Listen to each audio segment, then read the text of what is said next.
Hello everyone, kali ini di tahun 2025 bulan Maret.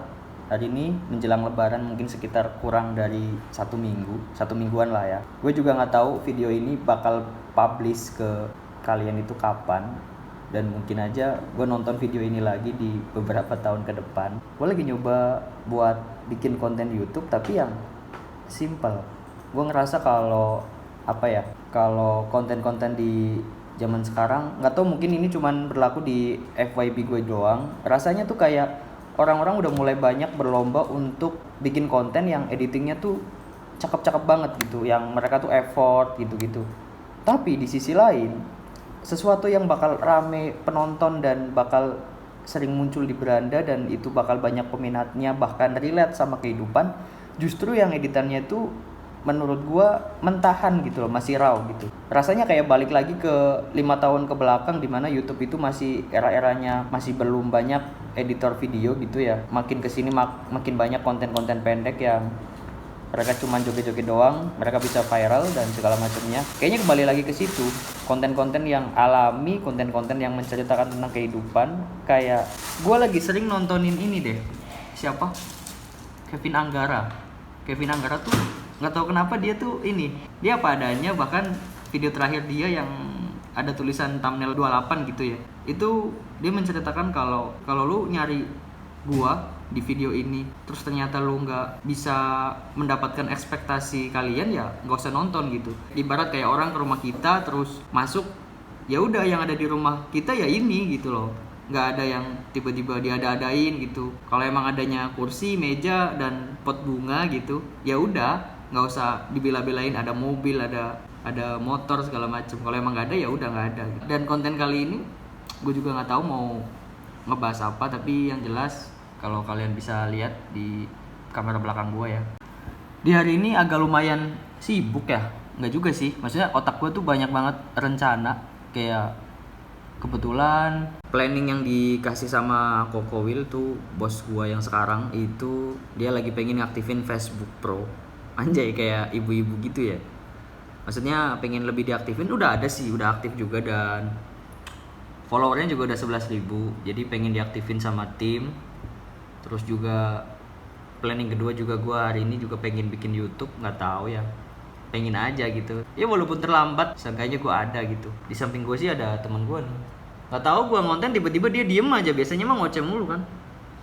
Oh lagi sibuk, oh ya lagi sibuk, lagi chattingan kayaknya. What's up bro? Oh iya, nah gue biasanya kayak gini nih. Nggak tahu ya bagus apa enggak, tapi sejauh ini sih aman. Maksudnya gue ngecharge baterai kamera itu dari semalaman,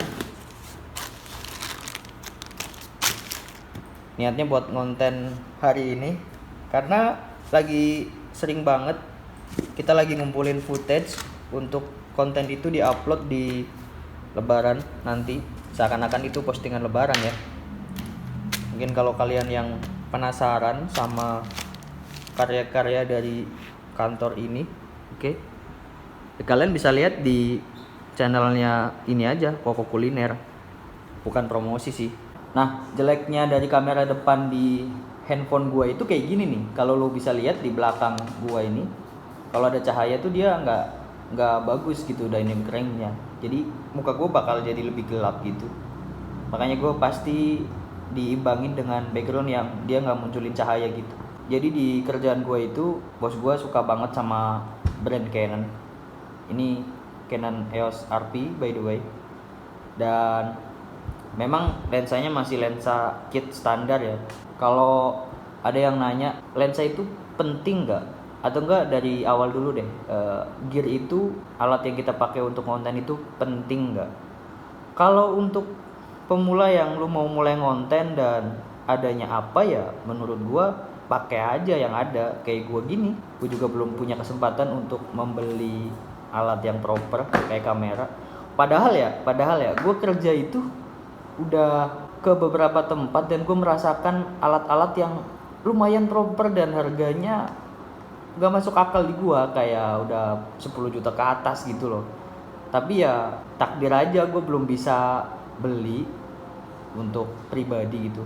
Mungkin nanti suatu saat gue bakal beli juga. Kayaknya enak ya punya gimbal stabilizer, punya drone. Apalagi sekarang tuh kayak yang punya drone itu nggak cuman orang videographer doang cuy. Banyak banget orang-orang yang mereka bisa nabung, bisa punya duit, dan mereka beli untuk ya sekedar have fun aja. Karena kelihatannya dari mana? Kelihatannya ketika mereka ngupload kontennya di sosial media itu dari movement drone-nya itu ya kelihatan orang yang bukan paham sama videografi gitu. Karena selama gue pegang drone dan gue belajar aerial drone itu kan ada teknik-teknik kayak layaknya kamera gitu, ada movement yang harus kita pelajari, kayak misalkan muterin objek terus dari bawah ke atas gitu, mirip-mirip kayak pergerakan gimbal stabilizer pada kamera lah.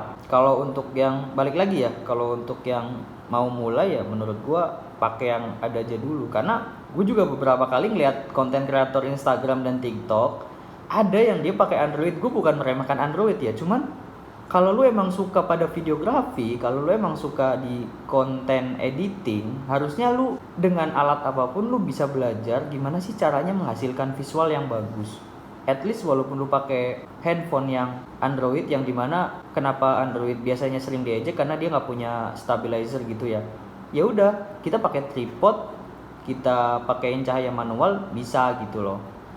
Tapi kalau untuk bagus atau enggaknya ya itu pasti dipengaruhi oleh seberapa proper alat yang kita pakai gitu. Nah, balik lagi ke kamera ini untuk kebutuhan konten yang gua kerjain sih udah cukup ya. Bukan lebih dari cukup, tapi udah cukup lah ya. Kenapa belum ngoyo untuk minta lensa tambahan dan yang lain-lainnya ya, karena harus diseimbangin dengan monetisasi yang ada menurut gua. Gue memahami sih kalau gue sebagai orang yang punya apa ya gue sebutnya, anggaplah agensi inilah gitulah. Kalau gue yang punya agensi ini ya gue pasti mikir di mana monetisasi ini belum terlalu bisa gede banget. Dari situ ya alat yang ada itu ya dimaksimalin dulu supaya bisa menghasilkan income yang lebih gede gitu loh. Kecuali kitanya itu emang orang yang punya privilege kekayaan gitu loh. Kalau orangnya punya privilege kekayaan ya sah-sah aja kalau kita mau upgrade alat yang lebih tinggi tanpa memikirkan income dari monetisasi ini gitu. Dan kalau kita bicara kayak vlog-vlog doang mah pakai apa aja bisa. Sekarang tuh lagi musim banget tuh pakai DJI Osmo.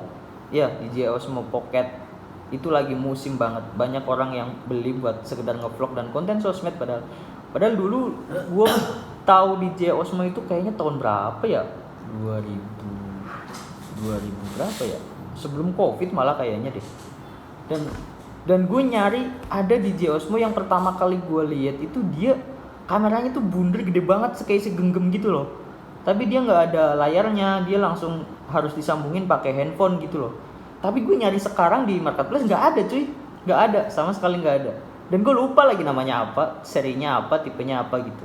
Apa tuh? Kayak DJI Osmo tapi dia nggak ada layar built-innya, Lip. Gue pernah lihat tapi gue lupa namanya apa. Drone. Bukan. Lu tau DJI Osmo kan? Oh. Yang dia kayak gagang terus ada kamera kecil. Oh. Nah dulu gue pernah megang kayak gitu, tapi kameranya lebih gede segenggam gini. Tapi nggak ada layarnya. Tapi nggak ada layarnya, dia kalau mau dipakai harus sambungin ke handphone gitu loh.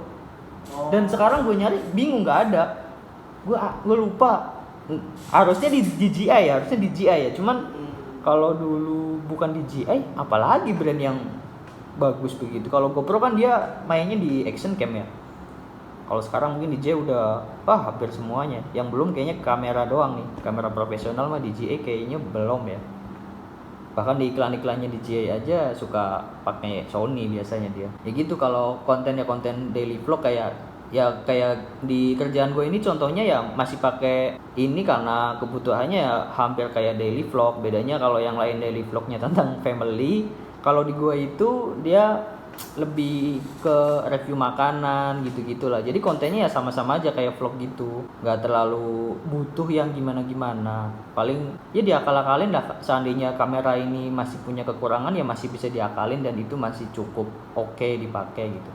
Mungkin tahun depan kali ya, mungkin kalau kontennya makin lebih rumit ya bakal bisa nambah sih. Gue itu kameramen sekaligus dengan video editor gitu ya, merangkap dan plus minus sih sebenarnya, ada enaknya ada enggaknya. Kayak plusnya itu ya dimana gue mau ngedit gue tahu gitu, jadi gue nge-shootnya pun ngambil footage-nya pun sesuai dengan apa yang ada di otak gue gitu, gak usah bingung harus komunikasi dengan kameramen secara terpisah, karena memang kameramennya ya gue sendiri. Jadi ketika gue nge-shoot ya gue tahu gue mau bikinnya kayak gini deh, jadi gue nge-shootnya dari sini dari situ gitu gitulah. Tapi minusnya apa ya, bukan minus juga sih, tapi lebih ke ya kerjaan lu jadi double gitu loh. Andaikan misalkan di hari ini kalau orangnya terpisah nih, kalau misalkan videografer ada sendiri, editor ada sendiri, ya itu bakal misalnya di hari ini ada syuting ya editor bakal tetap bisa ngedit editan yang ada gitu, dan kameramen ya dia keluar buat syuting gitu. Tapi kalau orangnya satu ya yang harusnya hari ini bisa ngedit nyelesain yang ada, tapi nggak bisa karena dia ikutan syuting juga gitu. Selain kameramen dan editor, gua biasanya kan setiap habis syuting tuh gua biasain ini manajemen file, pindah-pindahin file yang habis syuting. Ya walaupun nggak ada tuntutan juga, nggak ada tuntutan buat harus begini harus begitu. Kalau lu tahu di dunia produksi film nih ya, biasanya tuh orang yang kerjaannya cuman copy file, backup file itu ada sendiri loh. Kalau lu pengen ngerti, coba aja searching. Tapi gue lupa namanya apa ya. Kalau nggak salah bukan Good Boy sih, apa kalau Good Boy mah pembantu ya. Ada lah pokoknya. Lu cari aja di internet aja gitu lah. Dan itu kerjaan itu juga dikerjain kalau kita di tempat kerja yang memang bukan produksi film yang besar gitu. Jadi ya apa-apa harus sendiri. Kedisiplinan untuk selalu nge-backup file itu sangat penting. Dan kalau bisa jangan terlalu lama. Kayak misalkan maksimal tuh esokan hari gitu. Misalkan kita malam syuting nih, terus pulang-pulang nyampe kantor itu udah jam pulang gitu. Ya udah, lu amanin dulu memory cardnya dan besok harus cepet-cepet di backup, karena takutnya barangkali ada memori yang tiba-tiba hilang atau crash atau mungkin kena air segala macam lah. Banyak hal yang mengkhawatirkan yang tidak diinginkan gitu loh. Jadi cepet-cepet gitu harus dipindah. Pentingnya apa sih kita manajemen file begitu? Karena seandainya kita tiba-tiba komputer crash atau enggak kita mau copy ke komputer lain untuk diedit, kita tinggal copy foldernya aja, itu satu paket bersama project-project dan auto save-nya gitu loh. Jadi nggak usah ngeling-ngeling footage lagi di folder lain. Kalau misalkan lu nggak di manajemen file, lu bakal bingung mindahnya gimana. Nah nanti ketika lu udah copy file, ketika dibuka di file Premiere-nya, ketika dibuka di komputer lain bakal nge-crash dan korup. Itu bisa diakalin karena kita bisa di link gitu loh, link medianya. Cuman ya bakal makan waktu dan itu lumayan pusing sih, lumayan ribet pak. Terus setelah itu ya udah, kalau di kerjaan gue ini gue kan editor satunya paling yang bantuin gue sama dia ngeditin short buat sosial media. Dia sosial media spesialis gitu. Yang lu lihat di samping gue orangnya nongol tuh kan. Ya alur gue tuh biasanya gue ngedit dulu, ngerangkai, dibikin, masukin grafis, di rough cut segala macamnya nyampe kira-kira udah layak untuk diekspor. Sebelum diekspor nanti gue bakal preview dulu sama Koko gitu. Jadi gue kasih, kok ini bisa preview nih editannya, nanti dia bakal preview. Karena memang project YouTube kita itu belum yang terlalu banyak kayak YouTuber lain ya.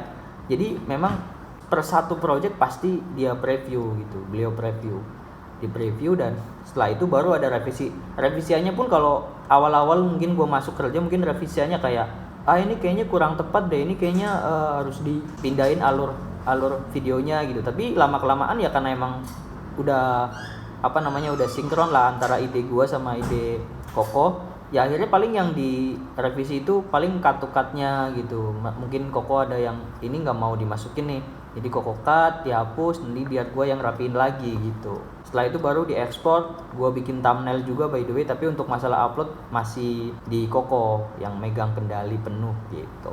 Di video bukan pertama sih, karena di channel YouTube gue udah ada beberapa video lama ya, tapi ini untuk pertama kalinya gue bikin video di tempat kerja yang sekarang. Mungkin itu aja, gue pengen sharing doang dan nyoba aja sih. Gue juga nggak tahu ini publish kapan. Komen ya kalau lu udah ngeliat video ini, kira-kira apa yang perlu gue perbaikin apa yang perlu gue ceritain, atau mungkin ada pertanyaan kalian yang pengen tahu tentang editing lah, desain lah, atau apa yang mungkin kiranya gue bisa jawab, gue jawab. See you.